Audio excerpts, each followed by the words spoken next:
Hello everyone. Our next points are predicate logic, universal quantification, and existential quantification. Now in this lecture we are discussing about these 3 points. Now let's check about these points one by one. Here the first point is the predicate logic. So what is meant by the predicate logic? So before going into detail of the predicate logic, you have to first understand what is meant by the predicate or predicates. The logic associated with the predicates in any statement, that is called as a predicate logic. So you have to understand first what is the predicate. So to understand the predicate concept, you have to consider here the two statements. Suppose there are the two statements are here. Dog is an animal. Second is cat is an animal.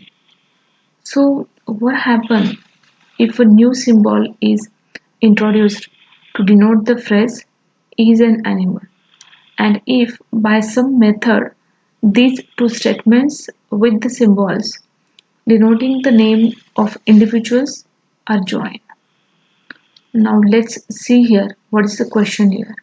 What happens if a new symbol is introduced to denote the phrase? What is the phrase? Is an animal.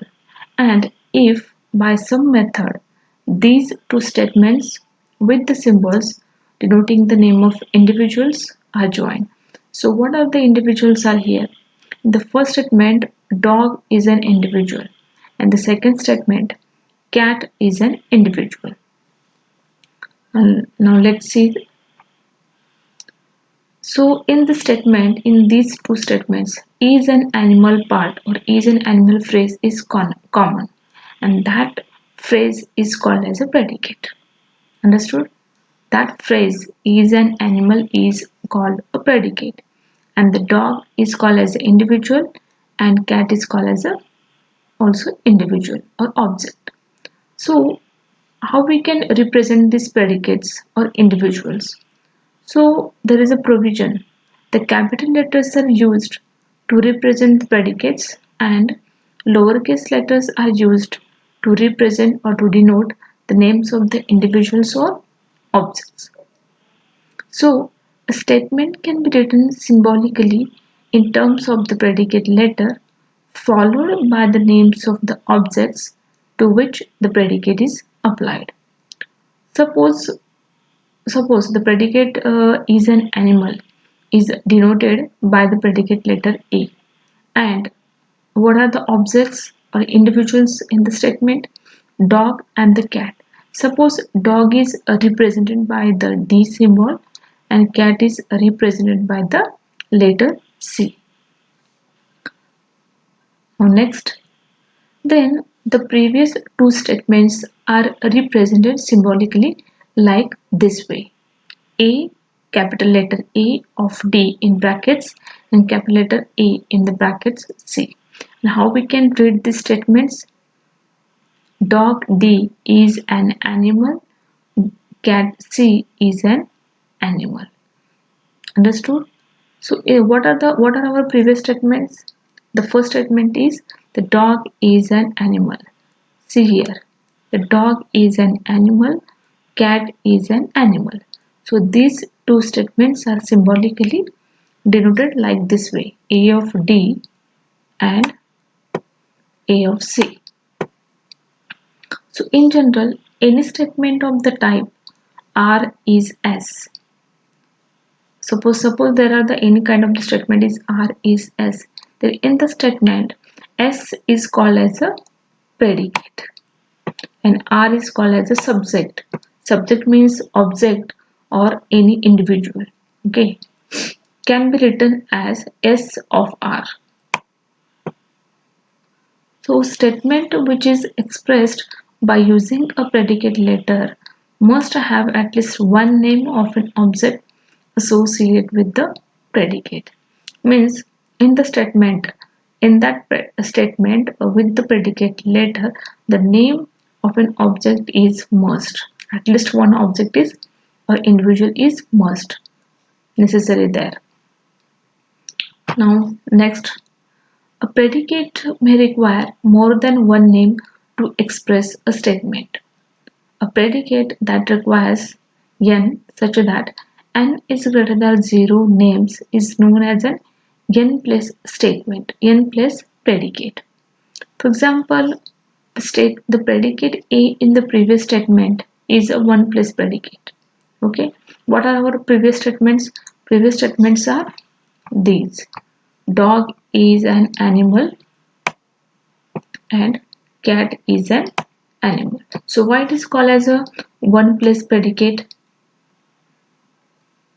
See here, 1 plus, it is called as a 1 plus predicate because these two statements, each individual statement contains the one object or one subject.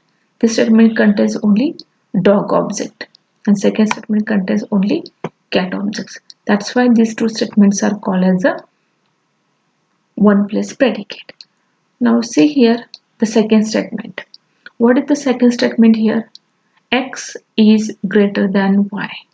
Okay, so now let's say in this statement X and Y, there are the two individuals are there, two objects are there, or two subjects are there. Suppose the predicate G denotes or represents greater than phrase. Okay, greater than phrase. Then this statement can be represented by like this way: G of XY. Okay, so how we can read this statement or symbol? X is greater than Y. G stands for the predicate, that is greater than, greater than. So X is greater than Y. So by this description, you can say that G of XY is a 2 plus predicate. Why it is a 2 plus predicate? Because two names are required to express the statement. What are these two names? X and Y. See here, X and Y. That's why it is called as a 2 plus predicate. In general, if P is an n plus predicate letter and x1, x2 up to xn are the names of the objects, then a statement is denoted like this way: P of x1, x2, xn. So why it is called as a n plus? Because it contains the n objects, n individuals or n subjects, and P it is a predicate. Next, our next point is the quantifiers. So what are the quantifiers and how we can represent the quantifiers? A statement of the form P of x1, x2 up to xn is the value of the propositional function P at the n tuple. And what are the n tuple? x1, x2, xn. So here in this statement, P is also called as a n plus predicate or n array predicate. So there is another important way or another new way to create a proposition from a propositional function, and that new way or that important way is called as a quantification. So what is the quantification? What is the meaning of the quantifiers or quantification? The quantification expresses the extent to which a predicate is true over a range of elements. Understood? It denotes quantification represents the extent to which a predicate is true over a range of elements. So to express this extent, in English the words are used. Okay, the English words are used, and what are those words? Those words are all, some, many, none, and few. These words are used to represent quantifications or to express the quantification. Next, there are the different kinds of the quantifier. So here we are discussing the two types of the quantifiers in this lecture. So what is the different types of quantifiers are there? First one is the universal quantification and second is the existential quantification. Now let's see these two types of the quantifiers one by one. First one is universal quantification. Universal quantification indicates that predicate is true for every element under the consideration. What does it indicate? It indicates that a predicate is true for every element under the consideration, not some, but every element under the consideration. So universal quantification of P of x is the statement P of x for all values of x in the domain. The notation, see here the symbol. This is the symbol P of x denotes the universal quantification of P of x. And this symbol is called as a universal quantifier. So how we can read this statement? The notation universal quantifier x, P of x can be read as for all x P of x or for every x P of x. Understood? What is the universal quantification? Universal quantification means it considers every element into its existence. That's what is called as a universal, because it contains every element. And how we can read it is for all x or for every x. And symbol of this universal quantifier is inverted A. Next, now let's see one of the example of the universal quantification. After studying this example, you can understand what is the quantifier or how we can represent it in the statement also. So statements are all dogs are animals, and second is every rose is red. Okay, so in these statements, each one is a statement about all individuals or all objects belonging to a particular set. Now let's see these two statements. Okay, so what is the individual are there? In the first statement, individuals are dogs. Now what these dogs represent to a particular set? So these individual dogs represent to a set that are animals. Likewise, in the second statement, individuals are or objects are the roses, and these roses represent to a particular set that are called as a red. So these above statements can be written in the following way. How we can written these statements like for all x, comma, if x is a dog, then x is an animal. Second statement, how we can written for all x, if x is a rose, then x is red. So each and every part of the statement can be represented like this way symbolically. So d of x, x is a dog. A of x, x is an animal. R of x, x is rose, and C of x, x is red. Now, these statements can be written like this way by using a universal quantification. See here carefully. Universal quantification is this symbol. This symbol stands for the universal quantification. Then universal quantification x, d of x implies a of x, and universal quantification x, r of x implies c of x. So how we can read these symbols, symbolically statements, because these statements are represented symbolically like this way. But how we can read the statements? So we can read like this way. This is symbol is for the for all. So for all x, if the x is a dog, then x is an animal. Understood? Likewise, second statement. For all x, if x is rose, then x is red, because For these symbols, we have written the statements here. D of x, dog, x is dog, A of x, animal, R of x, rose, C of x, red. So we can read these symbols like for all x, if x is a dog, then x is an animal. For all x, if x is rose, then x is red. So symbols x or inverted ax are called as a universal quantifiers. Understood? These are called as a universal quantifiers. And what does it represent? It represents for all x for every x. Understood? Not some or few. For all x and for every x. Next, our next quantifier is called as a existential quantification or quantifier. So what is the existential quantification?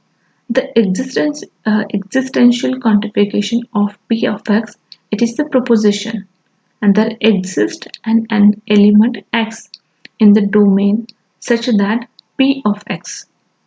The existential quantification of P of x is denoted like this way. Okay, this symbol is existential quantification x P of x. So symbol, see here, this is the symbol for the existential quantification and this symbol is called as a existential quantifier. So the existential quantification of P of x is read like this way. There is an x such that P of x, or there is at least one x such that P of x, or for some x P of x. So both in three ways we can represent the existential quantification. There is an x such that, there is at least one x such that, or for some x. Understood? So there is one difference between the universal and existential quantification. What is that difference? The difference is that the universal quantification represents for every element. Okay, but existential quantification represents only some or at least one element. Understood? That is the main difference between these two quantifiers. Now let's see the example of the existential quantification. Symbolize the expression. What will be the question? To symbolize the expression, some roses are red. So how we can combine this, or how we can divide these sentences into the symbolical form. So R of x, x is rose. C of x, x is red. Then the above statement can be symbolized like this way. Okay, for existential. So some, not all roses are there. Some roses are red. So this is the question of the existential quantification or the universal quantification. So above statement can be symbolized like this way. Existential quantification x such that R of x means x is a road and x is a rose and x is a red. Understood? For some x, x is rose and x is red. Let's see another example. The question will be symbolize the expression some numbers are irrational. Now divide these sentences into the symbolical form like I of x. What does it represent? X is irrational. Next, n of x. What does it represent? X is a number. Then the above statement can be symbolized like this way. Universal existential quantification, that is for some x, the n, x is a number and x is irrational. Okay. So after studying these two examples, what we can say that, or what we can conclude that the area of the logic that deals with predicates and the quantifiers is called as a predicate calculus. And what is the difference between the existential and the universal quantification? So it is observed that, or it can be found that the conjunction is used with the existential quantifier, and implication is used with the universal quantifier. So there is another difference between the universal and existential quantifier. In the universal, we represent the every element under the consideration. But in the existential quantification, not all elements, but some and few elements are under consideration. In the universal quantification, implication is used. Okay, but in the existential quantification, the conjunction is used to represent the statement. Okay, so these are all about the predicates, predicate logic, and quantifiers. Different types of the quantifiers: universal quantification and existential quantification. Okay, thank you.